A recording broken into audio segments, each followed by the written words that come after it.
feminism can act as a form of imperialism when the cultural contexts of other women aren't properly understood. And we see this a lot when it comes to quote unquote solidarity with Muslim women in the Middle East. I mean, I forget the number of times where I've gone and spoken to women in different countries who refuse to identify as feminist, even though in my mind they quite clearly are feminists, because for them feminism is experienced as a cultural colonial project. It's imperialism in another guise.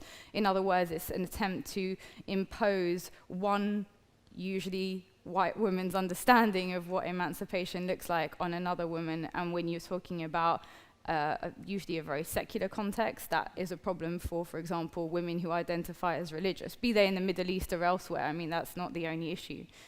So yeah, just to throw that in.